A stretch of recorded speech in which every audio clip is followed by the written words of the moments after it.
Why can't a man look at me like I look at Kate?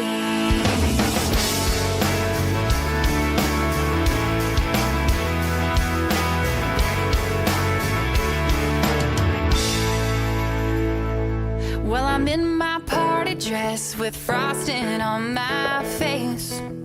He left me all alone on my birthday. But it's alright, yeah, I'll be fine. And all that remains is one more bite to drown that bitter taste.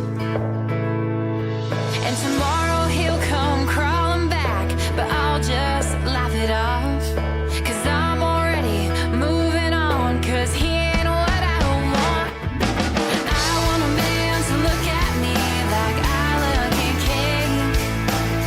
He can't stop himself from taking a taste.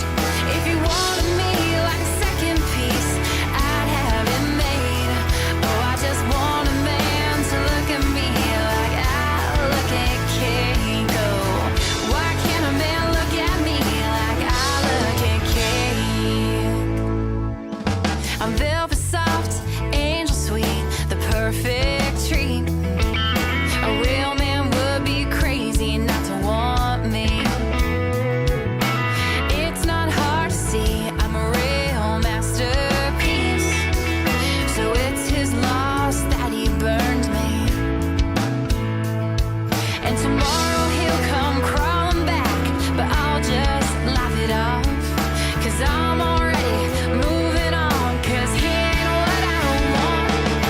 I want a man to look at me like I look at cake. He can't stop himself from taking a taste. If he wanted me like a second piece, I'd have it made.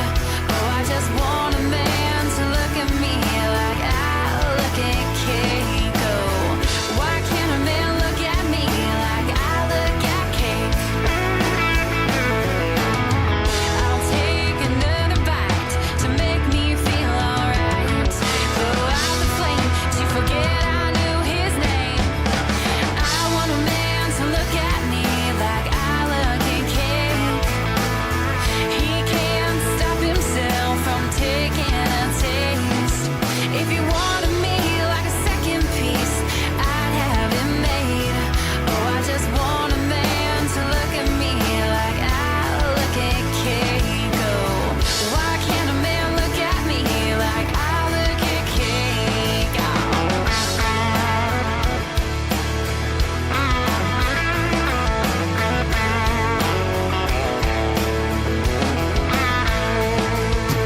Why can't a man look at me like I look at cake?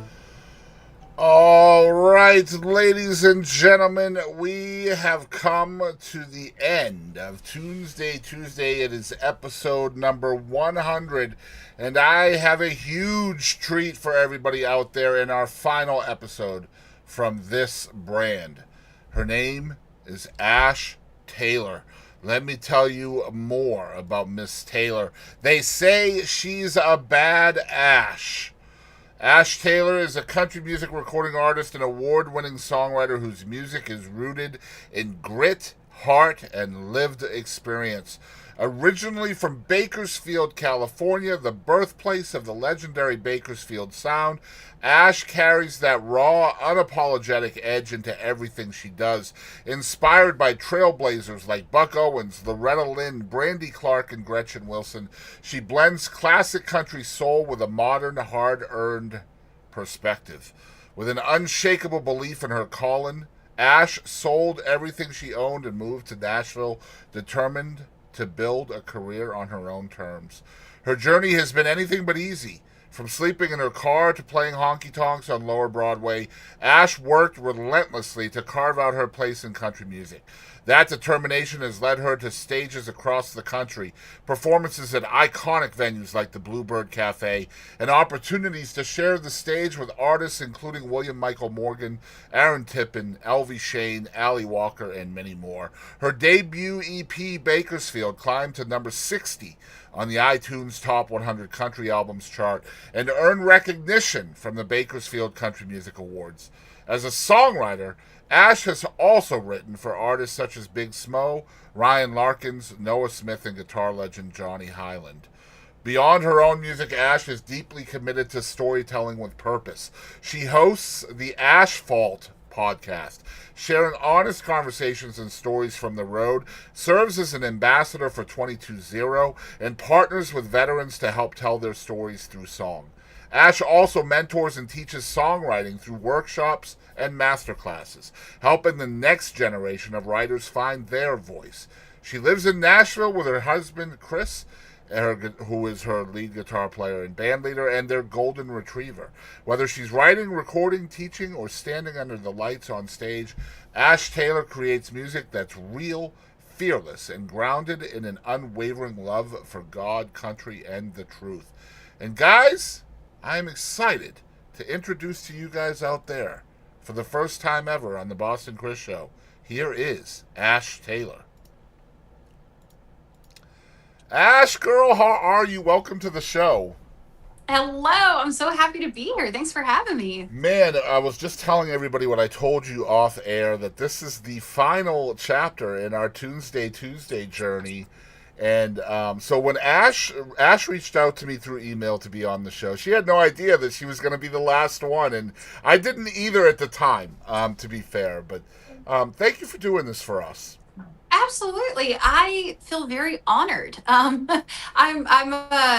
so new to the show, but I feel like I just have such a special place. It's like we're making history. Yeah, But we are indeed we are, and we have a lot in common. We were talking off air. You are also a podcast host, and I love the name of your podcast, Ashfault Podcast, which you have to be real careful, right, with Ash. Right? There's a lot of puns you can come up with a name like that. well, I think I kind of just beat people to it. So yeah, I have my own podcast called Asphalt, all about life on the road. And then my fan club is the Bad Ashes. Yeah. And then I do a live stream the first Wednesday of every month called Ash Wednesday. So I just kind of lean into it. It's like just roll with it, and that way no one can say anything, Man, right? it's built in. It's just built in for you, really. I mean, It there's so many is. places you can go. Like the first line of your bio is they say she's a badass. Yeah. You know? Lean into it. Yeah, Yeah. lean into I, it. Why not? Why not? Yeah, I guess. Well, I think Ash is a pretty unique name. For the most part, I have met a couple of guys though with that name. But I love my name. I Is think that your it's full name too? It's not like shortened for anything? nope, Ash Taylor. I am married, so I guess if you Right. ask the government, it's Taylor hyphen Delisle. Yeah. But yeah, no, that's my real name. Well, I mean, with such a short first name, you probably need a longer last name with hyphens and things in it Well, anyway. But the whole hyphenated name is definitely long enough. so I don't know much about you. I haven't researched you. This is a very unscripted and organic kind of thing. But I do know a little bit about you just from hearing stories from other folks that have been Oh, on the show. And man, what a story you have. First of all, growing up in Bakersfield, I know that much about you. Tell us if that kind of geographic beginning had anything to do with your love for music. I imagine it did, right? oh, absolutely did. For starters, I hope the stories you heard about me from other people on the podcast were good.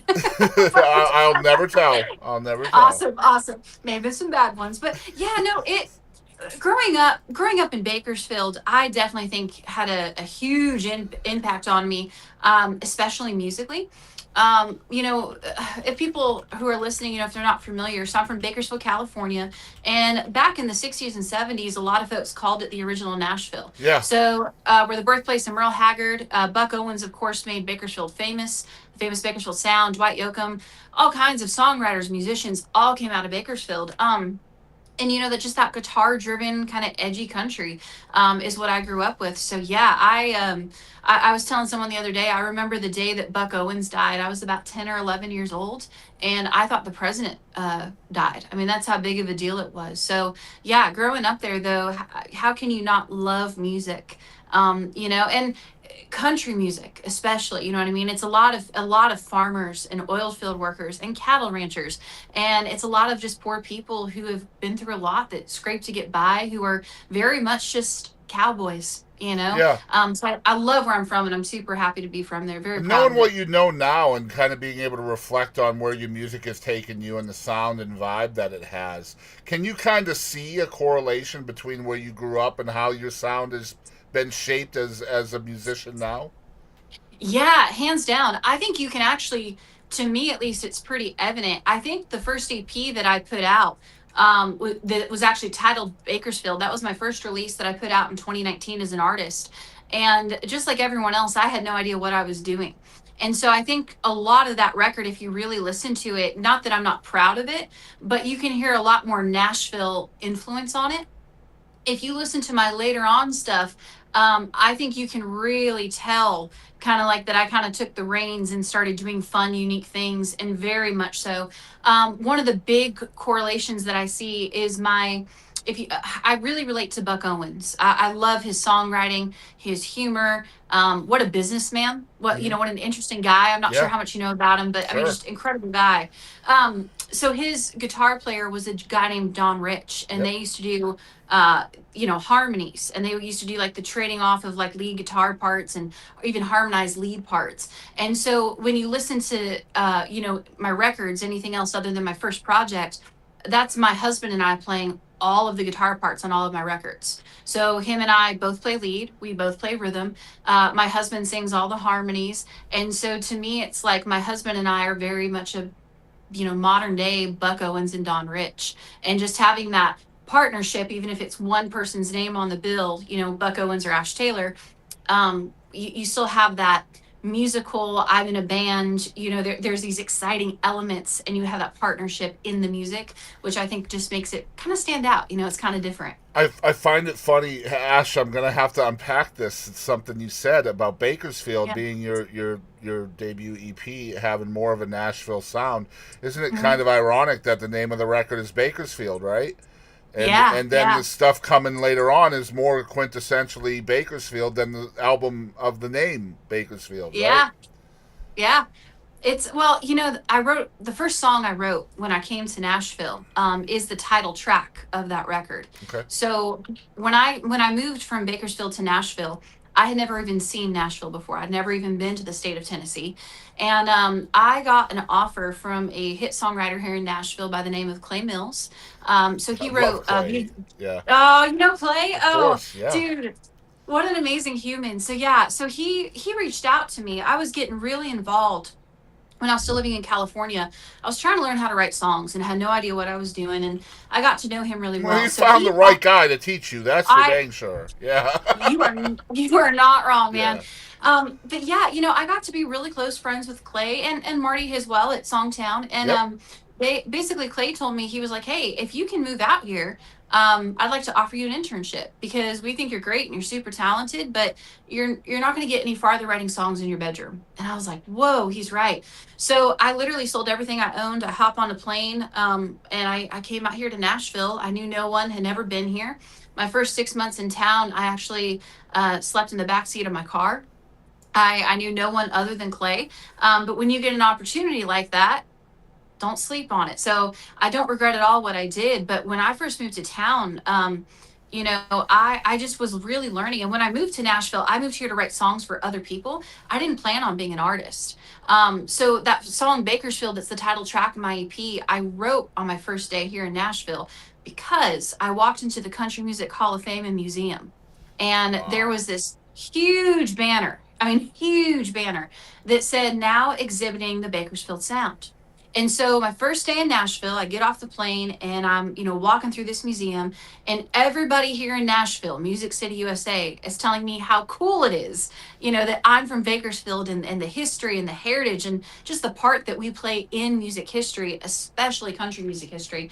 And so I got a big sense of pride. And so I went home, I say home, back to the hotel that night, and I sat down with a $200 guitar that I bought that day, and I wrote that song Bakersfield. And it's literally just my story put into a song. So when it came time for me to, like, when people were like, "Hey, you're not just a songwriter, you're an artist," it's like, well, this song is my story. So what better, time than to go ahead and make it the title track of my EP. And again, I'm super proud of it, but I think, if we're all being honest, uh being it's hard to find your own voice and be an artist. And when you're not too sure what you're doing, it's easy for people to kind of get in the way or maybe say, "Hey, sound like this or do that." And so yeah, so I'm super proud of that EP, and that's why it's titled Bakersfield. But I think after that first project, I think I started to learn and kind of just come more into my own self as an Growing. You have to artist. grow into Yeah, you're yourself as an growing. artist. Yeah.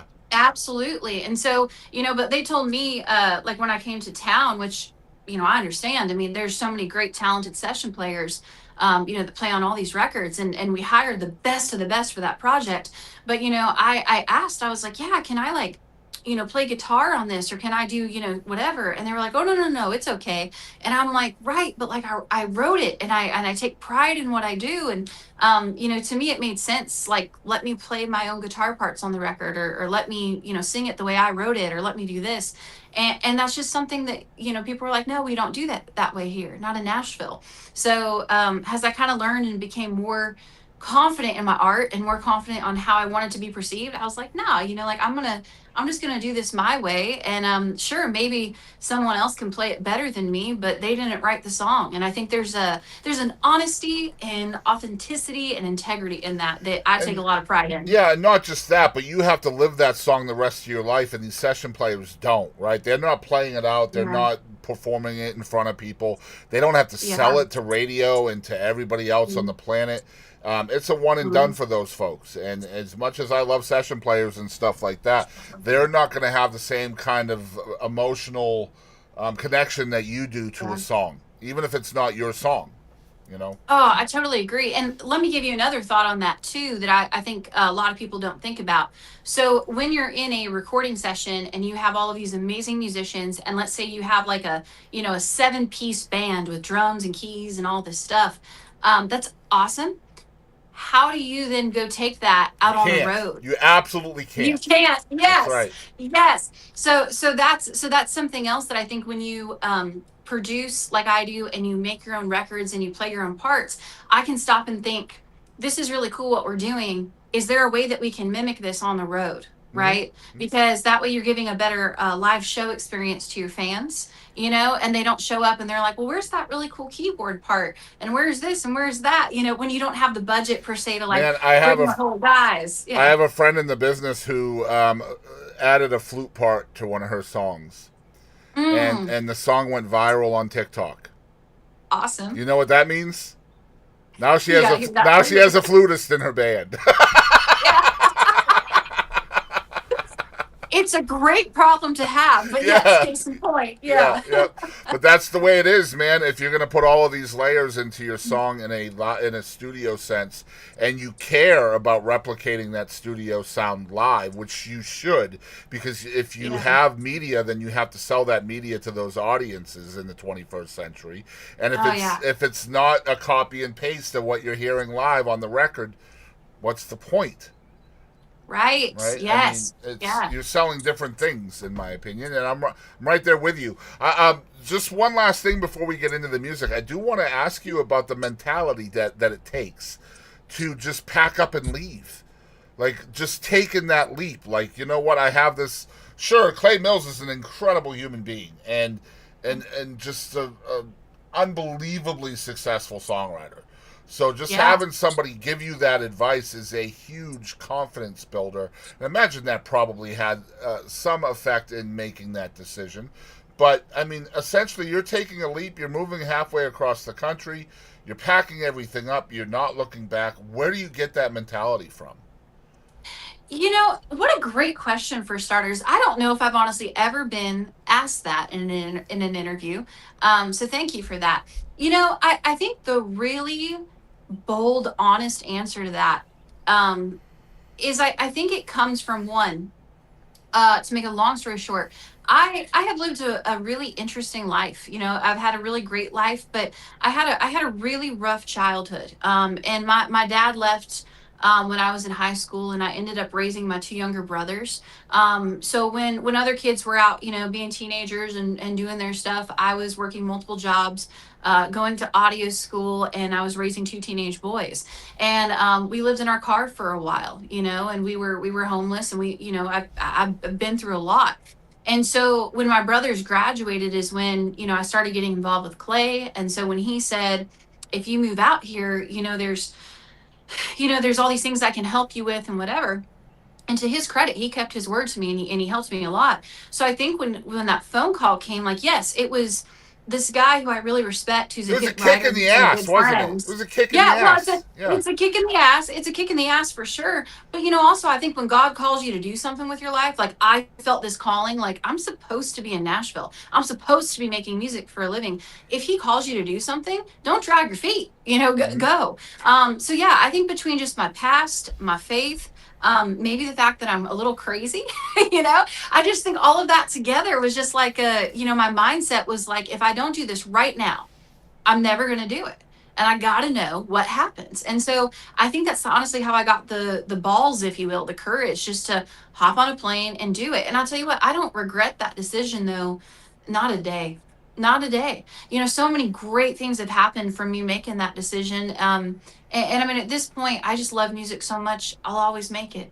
I'll always do it. It's just what I meant to do. Yeah. But I love Nashville, and I'm so grateful that I was crazy enough to do it. Yeah, because you can regret that thing, and then that can make you very bitter. It can make you very Well, complacent, yeah. right? Which I think is one of the Yeah. worst things you can become in this business. Man, let's talk Yeah. about the song. The reason why you're here. It's called "This Town Built Me." Tell us about this one. Yeah, man, this song I wrote by myself, and this one flew out pretty quick. I think I wrote it in about 20 or 30 minutes.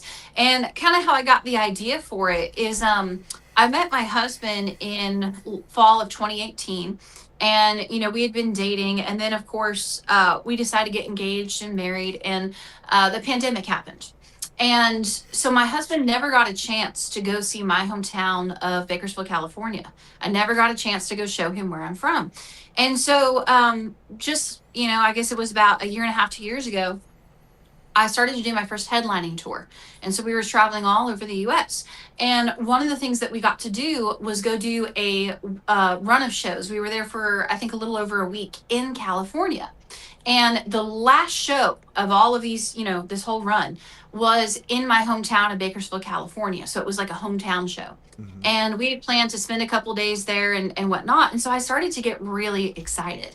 And I was like thinking about it. And I'm like, oh my gosh, what, because clearly, I mean, I've told him all this stuff and I've tried to explain it to him. And, he plays in my band. And so understanding like the roots of Bakersfield music is so important to us. And so I was just sitting there and I was like excited. And I was like, what am I going to show him first? Is it the church where I got saved? Is it, my house? Is it, this person? Like, how do you show someone? What do you show them first? Like, and how do you explain to them that like everything that you see is literally what made you who you are? It is the town that built you. And so that's kind of where that idea came from. So I wrote this song in about 20 minutes, and Wow. it just kind of, yeah, by myself kind of flew out. And then I brought it to Chris, and I played him, just sat there, strummed and sang it. And he immediately came up with this really cool little opening guitar part. And we have two versions of this song, by the way, out too, which again, I pride myself on. So we have the radio version, which is right about 3 minutes and 30 seconds. I wanted to bring back though live music and live guitars and bands playing together, much like Leonard Skinner and the Allman Brothers. So there's an extended version out there, which is I call it the country version of Freebird.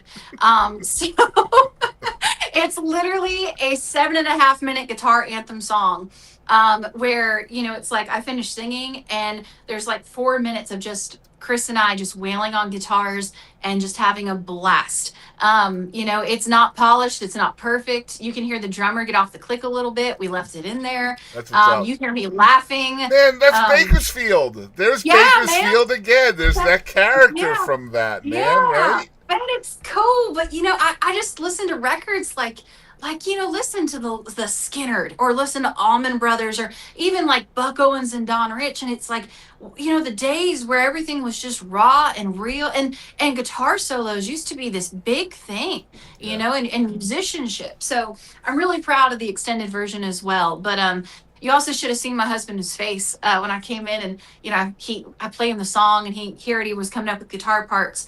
And then like I stopped singing and I go, okay, Chris, I go, now here's what I want you to do. I'm like, I want you to freebird all over this for like 5 minutes afterwards. And he was like, seriously? And I'm like, yeah. And he was like, okay. Like, so we had fun. Well, It you was don't just have to fun. say that twice to a guitar player, do you? No, no. Everyone else he's ever played with always tells him to shut up. Yeah, I'm yeah, like, yeah, no, go yeah. for it. Get Yeah. back to do your 15 seconds and then let me sing, by God. Yeah, exactly. Exactly. Man, I'm so excited to play the song. This town that built me. I'm looking forward for everybody to hear it out there. This town built me, rather. And it is Ash Taylor, but we're going to put Ash on the spot, too. I don't want you to think you got away with this because I haven't Oh. forgotten. So 100 episodes of this show, we have learned about to be our 100th artist. And, of course, some of the artists we've already known. But every single week, we give our special guests an opportunity to pick a song by any artist they want, any song in the world, to feature along with their song. Now, a lot of folks will pick a song that inspired them, or a song that they're currently obsessed with, or even a song from a friend they'd like for more people to hear. So you will be our 100th and last pick of the week. This is Ash Taylor's pick of the week. She had no idea about this, by the way. So, Nope. What song and artist are we featuring along with yours? I'm going to say, let's go for the song that started it all for me. Let's go Redneck Woman by Gretchen Wilson. Okay, look. Look. So, Gretchen has new music out, which you're a fan, so I know you know this already. She has new music out. And she's I don't know if I can say the title of that track. We cannot yes, say the title of it. Well, we Yeah. we could say the title of Okay. the track. But she's been on hiatus from music for a long, long time, especially from writing. And so when she came back on the road, I got excited as an interviewer because when these people start doing things again, that means they need folks like me to get the word out. So I have been a huge Gretchen Wilson fan since the day I saw her. Just from the day I saw her, I've seen her 4 times in concert, which is crazy. Oh, I'm so jealous. Yeah. But so I reached out to her people, and she's still on hiatus from media. Wow. But that's ending this summer. Oh. Well, listen, she's gonna come see you, and I'm gonna be a fly on the So wall. I'm my stoked, friend. and the thing is like I reached out and I sent my pitch, and I was like, bro, I'd love to chat with Gretchen. She has a new song out. Let's make this happen. And they were like, you typically either get ghosted, they don't say anything, or they'll give you the interview, or they'll give you a reason why, and you don't know if that's truthful or not. But her people are amazing. They were like, she's still currently on media hiatus, and then they sent me like 3 other people to interview instead, and that was Jamie O'Neill, Craig. I love Jamie. Yeah, Craig Campbell, and who was the other one? Golly, I should remember this, but I was just like, okay, well, cool. I guess those are really cool ones too. Yeah. I was like, thank you so much. I can't remember who the other one was. Anyway, that's going to drive me crazy. But yeah, so I'm hoping Gretchen later this year, for you guys out there that have been asking, they're like, Gretchen Wilson. I'm thinking that it's possible that may happen later in the year, and that'll be so freaking cool. Dawn Barnes was the other one, 38 Special. Love 38 Special. Mm-hmm. So I got those 3 out of this already, just even before Gretchen. But anyway, Redneck Woman, pick of the week, the last pick of the week on Tunesday Tuesday. Yeah. Ash, if people are hearing about you for the first time, where's the best place to support you? I'm all over all the social media platforms, but the easiest thing is just head over to my website. It's ashtaylor.com, and there you'll find links to all my social media, my music, my tour dates. There is the Bad Ash Fan Club if you'd like to join. There's merch. I always joke, there's everything on my website, I think, except for my blood type, but even that I'm pretty sure somewhere hidden on there too. I couldn't find it. I couldn't find it. I'm sorry. We'll file a complaint. Well, yeah, I was hoping to keep our vampire viewers happy, but no, it wasn't there. No, it's at Ash Taylor Country is pretty much all of your social medias. I think the only one that wasn't that was like X or something like that, which was Ash Taylor Music. But you guys follow along. And do you have new music on the horizon? Oh my goodness, do I? Yes, sir. Yeah, we just shot a music video 2 days ago, so we got a whole bunch of new music on the way. We're playing shows all over the U.S. I'm about to drop a whole bunch of tour dates. Let's go. So we're busy. We're busy. We got my podcast. We got a live stream every month. It's always a party over Yeah, here. and the podcast again is Asphalt Podcast. It's everywhere, all your podcasting places, YouTube as well. So you guys please check that out. She is a phenomenal interviewer. You are really, really good at it as well. Congratulations on that. We talk to a lot of the same folks too, so that's really cool. I love it, and I'm so glad we could connect. And Sure. you're a great interviewer as well, by the way. Thank So you, Ash. Appreciate you for being here. We're going to get into the music. And again, guys, it's ashtaylor.com. Please follow along. And you have a good rest of your Tuesday. awesome. Thank you so much for having me. I appreciate it. All right. Bye-bye. Bye. All right, guys, we're going to play the new single. It's called This Town Built Me from my new friend Ash Taylor. There we go. And here it is, official music video. New music, This Town Built Me, right here on Tunesday Tuesday. Welcome back to Radio ATFM, playing all your local favorites. Today, we've got a new hit from hometown hero Ash Taylor with This Town.